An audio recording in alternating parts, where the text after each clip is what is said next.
La distancia de la Luna. Hubo un tiempo, según Sir George H. Darwin, en que la Luna estaba muy próxima a la Tierra. Fueron las mareas las que poco a poco la empujaron lejos, las mareas que la Luna provoca en las aguas terrestres y en las que la Tierra pierde energía lentamente. «Yo lo sé», exclamó el viejo Kufki. «Vosotros no podéis recordarlo, pero yo sí. La teníamos siempre encima. La luna desmesurada, cuando era plenilunio, noches claras como de día, pero de una luz color mantequilla. Parecía como si nos aplastase. Cuando era luna nueva rodaba por el cielo como una negra sombrilla llevada por el viento. Y cuando era luna creciente, se adelantaba con los cuernos tan bajos que parecía que iba a clavarse en la cresta de un promonitorio y quedarse anclada allí. Pero todo el mecanismo de las fases era muy distinto al de hoy, debido a que las distancias desde el Sol eran distintas, y las órbitas y la inclinación, ya no recuerdo de qué, si hablamos de eclipses, con la Tierra y la Luna tan pegadas, lo sabía a cada momento. Imaginémonos si aquellos dos animalotes no encontraban el modo de hacerse sombra continua y recíprocamente. La órbita, elíptica, por supuesto, elíptica. A veces nos aplastaba y a veces alzaba el vuelo. Cuando la luna se hallaba más baja, las mareas subían hasta el punto de que nadie las podía sujetar. Había noches de luna llena baja, baja, y de marea alta, alta, que si la luna no se bañaba en el mar, era por un pelo, digamos, unos pocos metros. Que si no intentamos nunca subirnos a ella, ¿cómo no? Bastaba con ir justo debajo de ella en barca, apoyar en ella una escala de mano y subir. El punto en que la luna pasaba más baja era frente a los escollos de zinc. Íbamos en aquellas barquitas de remos que se usaban entonces, redondas y planas, de corcho. En ellas cabíamos bastantes. El capitán Bedbeth, su mujer, mi primo el sordo y a veces también la pequeña Shushu, que entonces tendría unos 12 años, y yo. En aquellas noches calmísimas, el agua era tan plateada que parecía mercurio, y los peces, dentro, violeta, que al no poder resistir la atracción de la luna, salían todos a flote, así como pulpos y medusas color azafrán. Siempre había un vuelo de bichos menudísimos, pequeños cangrejos, calamares y también algas ligeras y diáfanas y plantitas de coral, que se desprendían del mar y acababan en la luna, colgando boca abajo de aquel techo color cal, o se quedaban a media altura, en un enjambre fosforescente que alejábamos agitando hojas de platanero. Nuestro trabajo era el siguiente. En la barca llevábamos una escala de mano. Uno la sujetaba, otro subía hasta su extremo, y otro, en los remos, mientras tanto empujaba hasta allí, debajo de la luna. Para esto era necesario que fuésemos muchos. Solo he nombrado a los principales. El que estaba en la cima de la escala, en cuanto la barca se acercaba a la luna, gritaba asustado: «¡Alto! ¡Alto! ¡Que me voy a dar un coscorrón!». Esa era la impresión que daba al verse la encima tan inmensa, tan accidentada de punzones cortantes y bordes mellados y aserrados. Ahora lo mejor es distinto, pero entonces la luna, o mejor su fondo, el vientre de la luna, resumiendo, la parte que pasaba más próxima a la Tierra, hasta casi deslizarse por encima de ella, estaba cubierta por una costra de esquirlas puntiagudas. Se iba asemejando al vientre de un pez, y su mismo olor, por lo que recuerdo, era, si no precisamente de pescado, apenas algo más tenue, como salmón ahumado. En realidad, en la cima de la escala se llegaba justo a tocarla, extendiendo los brazos, en equilibrio en el último peldaño. Habíamos tomado bien las medidas. Todavía no sospechábamos que se estuviera alejando. A lo único que había que estar muy atentos era cómo se ponían las manos. Elegía una esquirla que pareciera firme, teníamos que subir todos por turno en grupos de 5 o 6, me agarraba con una mano, luego con la otra e inmediatamente notaba que la escala y la barca se escapaban debajo de mí y el movimiento de la luna me arrancaba de la atracción terrestre. Sí, la luna tenía una fuerza que te arrastraba. Te dabas cuenta en el momento de paso entre la una y la otra. Había que lanzarse hacia arriba de un salto, en una especie de cabriola, agarrarse a las esquirlas, levantar las piernas para encontrarse de pie en el fondo lunar. Visto desde la Tierra, parecías como colgado cabeza abajo, pero para ti era la misma posición de siempre, y lo único extraño era, al levantar la vista, ver encima de ti el manto del mar brillante con la barca, y los compañeros boca abajo, que se columpiaban como un racimo en su sarmiento. Quien en aquellos saltos exhibía un particular talento era mi primo el sordo. Sus rudas manos apenas tocaban la superficie lunar. Siempre era el primero en saltar de la escala. De repente se volvían suaves y seguras. Enseguida encontraba el punto al que agarrarse para izarse. Es más, parecía que solo con la presión de las palmas se pegase a la corteza del satélite. Incluso una vez me pareció que la luna, mientras él extendía sus manos, viniera a su encuentro. Igualmente hábil era en la bajada a la tierra, operación más difícil todavía. Para nosotros, consistía en un salto hacia arriba, lo más arriba que pudiéramos, con los brazos levantados, visto desde la luna, porque visto desde la tierra, en cambio, era más parecido a una zambullida o a nadar en profundidad con los brazos colgando. Igual, idéntico al salto desde la tierra. Resumiendo, solo que ahora nos faltaba la escala, porque en la luna no había nada en que apoyarla.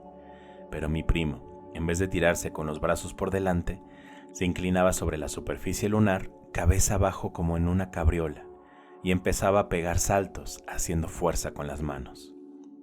Nosotros en la barca lo veíamos derecho en el aire como si sujetase el enorme balón de la luna, y lo hiciese rebotar, golpeándolo con las palmas, hasta que sus piernas se ponían a tiro y conseguíamos agarrarlo por los tobillos y bajarlo a bordo. Ahora me preguntarás, ¿qué demonios íbamos a hacer en la luna? Y yo te explico. Íbamos a recoger leche, con una gran cuchara y un cubo. La leche lunar era muy espesa, como una especie de requesón.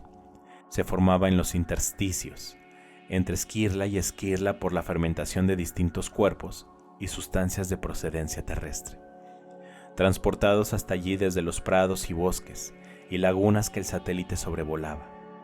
Se componía esencialmente de jugos vegetales, renacuajos, betún, lentejas, miel de abeja, cristales de almidón, huevas de esturión, moho, polen, sustancias gelatinosas, gusanos, resinas, pimienta, sales minerales y material de combustión.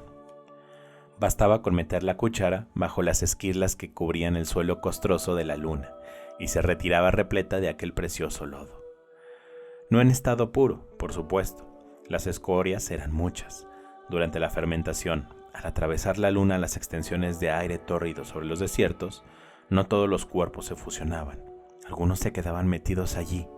Uñas y cartílagos, clavos, caballitos de mar, avellanas y tallos, cacharros rotos, cebos de pesca y algunas veces hasta un peine. Así pues, este puré, después de ser recolectado, necesitaba ser desnatado y había que pasarlo por un colador. Pero lo difícil no era eso, lo difícil era cómo mandarlo a la tierra. Se hacía así. Se lanzaba hacia arriba cada cucharada, maniobrando la cuchara como una catapulta, con las dos manos. El requesón volaba, y si el tiro era lo bastante fuerte, iba a aplastarse en el techo, es decir, en la superficie marina. Una vez allí se quedaba a flote, y recogerla desde la barca era coser y cantar. También en estos lanzamientos mi primo el sordo demostraba una particular destreza. Tenía pulso y puntería. Con un golpe firme conseguía lanzar su tiro en un cubo que le tendíamos desde la barca. En cambio yo, a veces fallaba. La cucharada no lograba vencer la atracción lunar y me caía en un ojo. Todavía no les he dicho todo de las operaciones en las que mi primo sobresalía. Ese trabajo de exprimir leche lunar de las esquirlas para él era como un juego. A veces, en lugar de la cuchara bastaba con que metiera debajo de las escamas la mano o solo un dedo. No actuaba con orden, sino en puntos aislados moviéndose del uno al otro a saltos, como si quisiera gastarle bromas a la luna, sorprenderla o incluso hacerle cosquillas. Y donde metía la mano, la leche brotaba como de las ubres de una cabra, hasta el punto de que nosotros no teníamos más que seguirle y recoger con las cucharas las sustancias que él iba, ora aquí, ora allá, haciendo resumar. Pero siempre como por casualidad, dado que los itinerarios del sordo no parecían responder a ningún claro propósito práctico. Por ejemplo, había puntos que tocaba solamente por el gusto de tocarlos, intersticios, entre esquirla y esquirla, arrugas desnudas y tiernas de la pulpa lunar. A veces, mi primo las apretaba no con los dedos de la mano, sino en un movimiento bien calculado de sus saltos, con el dedo gordo del pie. Subía la luna descalzo. Y parecía que yo fuera para él el colmo de la diversión, a juzgar por el gorjeo que emitía su garganta y los nuevos saltos que daba a continuación. El suelo de la luna no era uniformemente escamoso, sino que descubría irregulares zonas desnudas de una resbaladiza arcilla pálida. Al sordo estos espacios blandos le provocaban la fantasía de hacer cabriolas o vuelos casi como un pájaro, como si quisiera imprimirse en la pasta lunar con toda su persona. Alejándose así, en un determinado punto lo perdimos de vista. Sobre la luna se extendían regiones que nunca habíamos tenido motivo o curiosidad de explorar, y era allí donde mi primo desaparecía. Y yo me iba hecho a la idea de que todas aquellas cabriolas y pellizcos con los que se desahogaba ante nuestros ojos no eran más que una preparación, un preludio de algo secreto que debía de ocurrir en las zonas ocultas.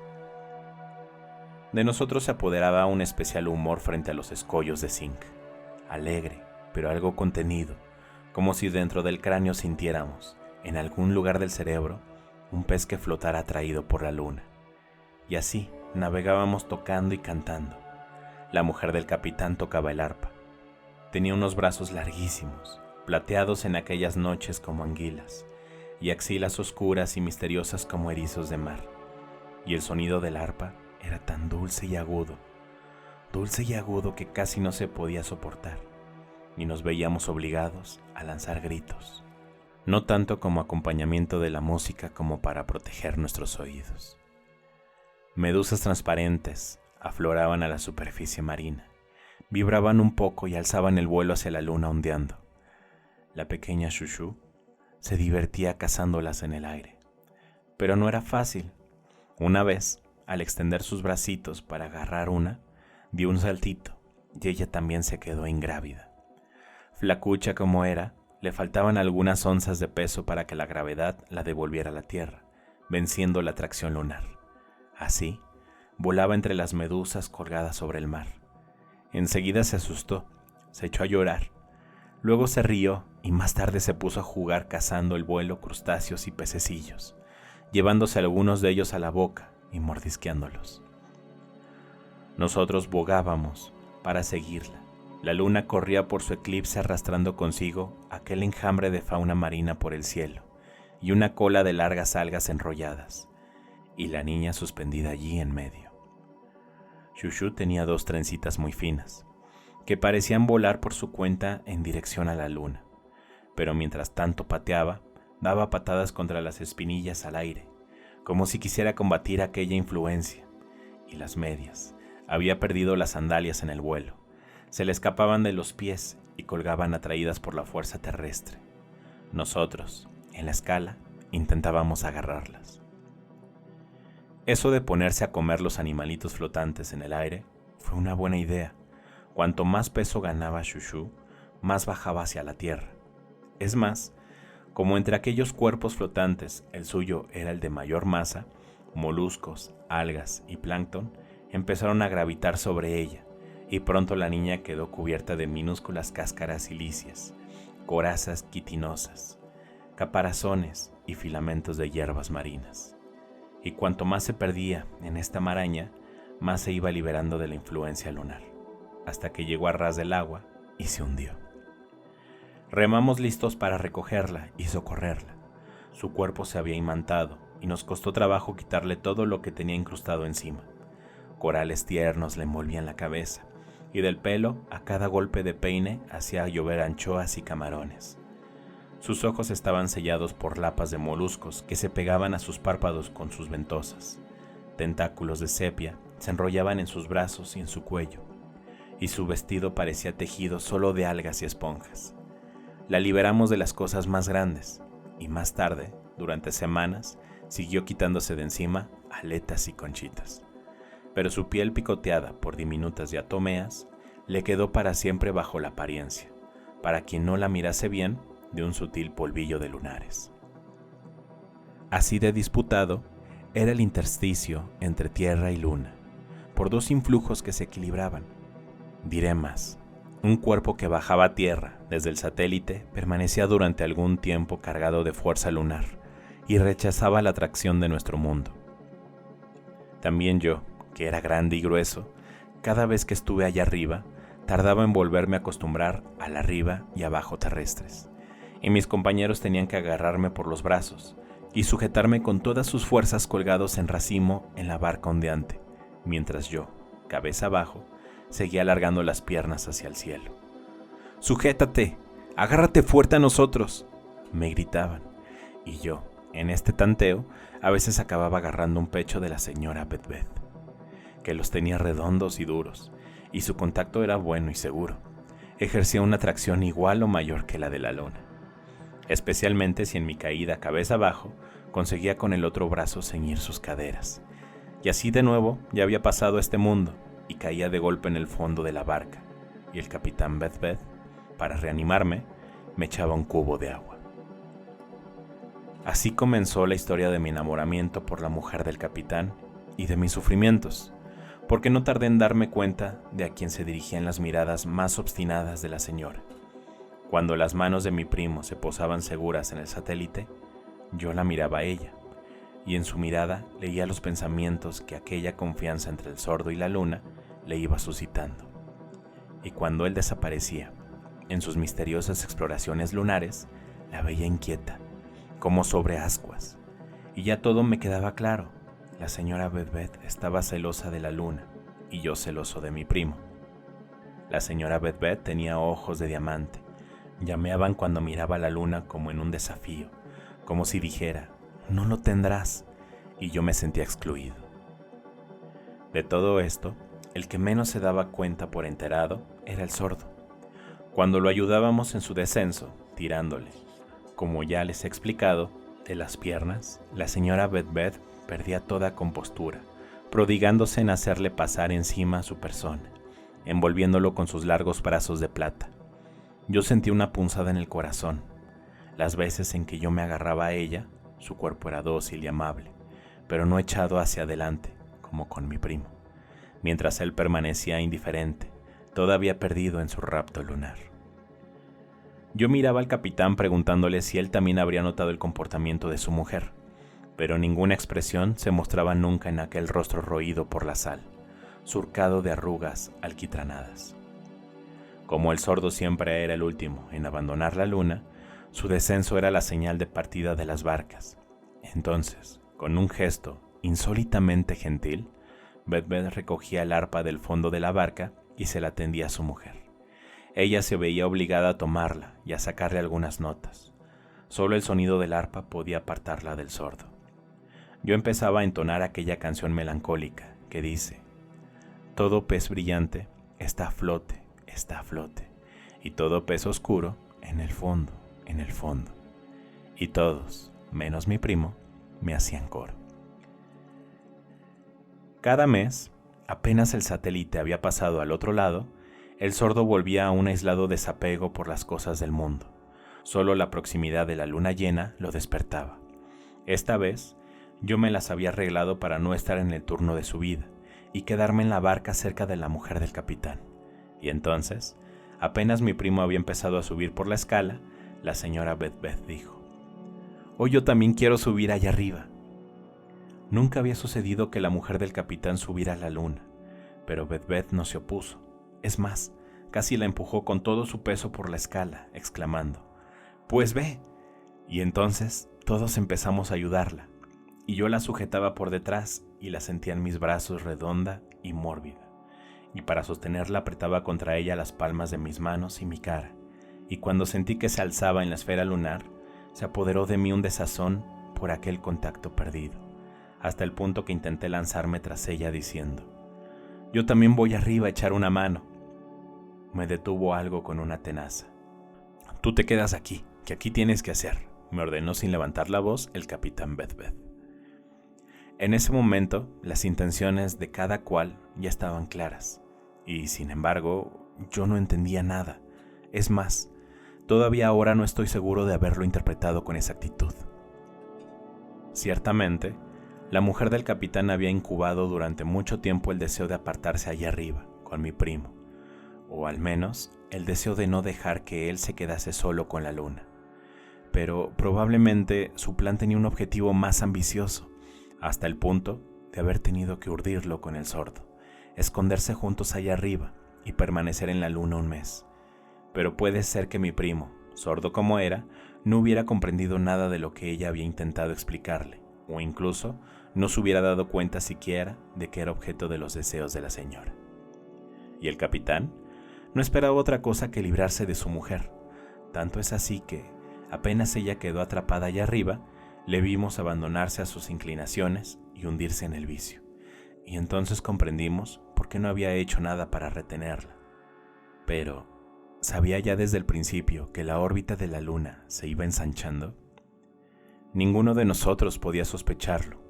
El sordo, quizás solo el sordo, en la manera larvaria en el que él sabía las cosas, había presentido que esa noche le tocaba decir adiós a la luna. Por eso, se escondió en sus lugares secretos y solo reapareció para regresar a bordo. Y la mujer del capitán, empeñada en seguirlo, la vimos atravesar la superficie escamosa varias veces a lo largo y a lo ancho. Y de repente se detuvo mirando a los que nos habíamos quedado en la barca como si estuviera a punto de preguntarnos si lo habíamos visto. Ciertamente, había algo insólito aquella noche. La superficie del mar, en lugar de estar tersa como siempre que había luna llena, mejor dicho, como arqueada hacia el cielo, ahora parecía estar relajada, floja, como si el imán lunar no ejerciera toda su fuerza. Y tampoco se podría decir que la luz fuera la misma de otras lunas llenas, como si hubiera un espesamiento de la tiniebla nocturna. Los compañeros de allá, arriba también, debieron de darse cuenta de lo que estaba ocurriendo, pues levantaron hacia nosotros sus ojos despavoridos, y de sus bocas y de las nuestras, en el mismo momento salió un grito. ¡La luna se aleja! Todavía no se había apagado ese grito cuando en la luna apareció mi primo, corriendo. No parecía asustado ni tampoco asombrado. Puso las manos en el suelo, impulsándose con su voltereta de siempre, pero esta vez, después de haberse lanzado al aire, se quedó allí colgado, como ya le había ocurrido a la pequeña Shushu. Estuvo dando vueltas durante unos momentos entre luna y tierra. Se quedó boca abajo y luego, con un esfuerzo de los brazos, como el que al nadar debe vencer una corriente, se dirigió con insólita lentitud hacia nuestro planeta. En la luna los otros marineros se apresuraron a imitar su ejemplo. Nadie pensaba en hacer llegar a las barcas la leche lunar recogida, ni el capitán les reprendía por ello. Ya habían esperado demasiado. La distancia era ya difícil de salvar. Por mucho que intentaran imitar el vuelo o el nado de mi primo, se quedaron gesticulando colgados en mitad del cielo. «¡Dense prisa, imbéciles, dense prisa!», gritó el capitán. Al oír su orden, los marineros intentaron reagruparse, hacer masa, empujar todos a la vez hasta alcanzar la zona de atracción terrestre, hasta que, de repente, una cascada de cuerpos se precipitó en el mar de golpe. Las barcas remaban para recogerlos. «¡Espera! ¡Falta la señora!», grité. La mujer del capitán también había intentado el salto, pero se había quedado suspendida a pocos metros de la luna y movía blandamente sus largos brazos plateados en el aire. Trepé por la escala y en el vano intento de ofrecerle un apoyo, tendía el arpa hacia ella. «No llega, hay que ir a recogerla», e intenté lanzarme blandiendo el arpa. Por encima de mí, el enorme disco lunar ya no parecía ser el mismo de antes. Hasta tal punto había empequeñecido. Es más, ahora se iba contrayendo cada vez más, como si mi mirada fuera lo que la empujara lejos. y el cielo liberado se abría como un abismo en cuyo fondo las estrellas iban multiplicándose, y la noche vertía sobre mí un río de vacío. Me sumergía en desazón y vértigo. Tengo miedo, pensé. Tengo demasiado miedo para lanzarme. Soy un cobarde. Y en ese momento me lancé. Nadaba por fin el cielo furiosamente y tendía el arpa hacia ella, y en lugar de venir a mi encuentro, ella daba vueltas sobre sí misma, mostrándome ora su rostro impasible, ora la parte posterior. ¡Juntémonos!, grité, y ya la alcanzaba, y la agarraba por la cintura, y enlazaba mis miembros a los suyos. ¡Juntémonos y bajemos juntos! Y concentraba mis fuerzas en unirme más estrechamente a ella, y mis sensaciones en saborear la plenitud de aquel abrazo, hasta el punto de que tardé en darme cuenta de que estaba arrancándola de su estado de liberación, pero haciéndola regresar a la luna. No me di cuenta, o bien, esa fue desde el principio mi intención. Todavía no había logrado formular un pensamiento y ya un grito irrumpía desde mi garganta. «Seré yo el que se quede un mes contigo. Es más, sobre ti», gritaba en mi excitación, «y sobre ti un mes». Y en ese momento, la caída en el suelo lunar había roto nuestro brazo y nos había hecho rodar, a mí aquí y a ella allá, entre aquellas frías esquirlas. Levanté la vista como hacía cada vez que tocaba la corteza de la luna, seguro de ver encima de mí mi mar natal como un ilimitado techo, y lo vi, sí, también esta vez lo vi, pero cuanto más alto, y cuán exiguamente limitado por sus contornos de pendientes y escollos y promontorios, y cuán pequeñas parecían las barcas, y cuán irreconocibles los rostros de los compañeros, los foques y sus gritos. Desde poca distancia me alcanzó un sonido. La señora Beth había encontrado su arpa y la acariciaba iniciando un acorde triste con un lamento. Comenzó un largo mes. La luna daba vueltas lentamente alrededor de la tierra. En el globo suspendido ya no veíamos nuestra orilla familiar, sino el transcurrir de océanos profundos como abismos, desiertos de lapilla incandescentes, continentes de hielo, bosques hirvientes de reptiles, las murallas de rocas de las cadenas montañosas cortadas por la hoja de los ríos que se precipitaban, ciudades palustres, necrópolis de toba, imperios de arcilla y fango. La lejanía esparcía sobre todas las cosas un mismo color. Las perspectivas extrañas hacían extraña toda imagen. Manadas de elefantes y enjambres de langostas recorrían las llanuras tan igualmente vastos y densos y apretados que no se diferenciaban. Tendría que haber sido feliz, como en mis sueños. Estaba solo con ella. La intimidad con la luna, tantas veces envidiada a mi primo y a la señora Beth, ahora eran mías exclusivamente. Un mes de días y de noches lunares se extendía ininterrumpido ante nosotros. La corteza del satélite nos alimentaba con su leche de sabor acidulado y familiar. Nuestra mirada se alzaba hacia arriba, al mundo en el que habíamos nacido, finalmente recorrido en toda su multiforme extensión, explorado en paisajes jamás vistos por ningún terrestre, o bien contemplaba las estrellas más allá de la luna, grandes como frutas de la luz maduras en las curvas ramas del cielo, y todo estaba más allá de las esperanzas más luminosas. En cambio era el exilio. No dejaba de pensar en la tierra. Era la tierra la que hacía que cada uno fuese exactamente ese cada uno y no otro. Aquí arriba, arrancados a la tierra, era como si yo no fuese ese yo, ni ella para mí esa ella. Y temblaba por temor de haberla perdido. El cumplimiento de mi sueño de amor había durado solo ese instante en el que nos habíamos juntado dando vueltas entre la tierra y la luna, privado de su terreno terrestre. Mi enamoramiento ahora no conocía más que la nostalgia desgarradora de lo que nos faltaba, un dónde, un entorno, un antes y un después. Eso era lo que yo sentía, y ella, al preguntármelo, me hallaba desgarrado por mis temores, porque si ella tampoco pensaba más que en la tierra, podía ser una buena señal de un entendimiento conmigo finalmente alcanzado, pero también podía ser señal de que todo había sido inútil, de que todavía el sordo era el único objeto de sus deseos. No alzaba nunca la mirada al viejo planeta, caminaba pálida, entre aquellas landas, musitando cantinelas y acariciando el arpa, como ensimismada en su provisional, creía yo, condición lunar. ¿Era señal de que había vencido a mi rival? No, había perdido, una derrota desesperada, porque ella había comprendido muy bien que el amor de mi primo era solo para la luna, y todo lo que ella quería ya era convertirse en luna, asimilarse al objeto de aquel amor extrahumano. Cumplido que hubo la luna su vuelta al planeta, nuevamente volvimos a vernos sobre los escollos de zinc. Lo reconocí con pavor.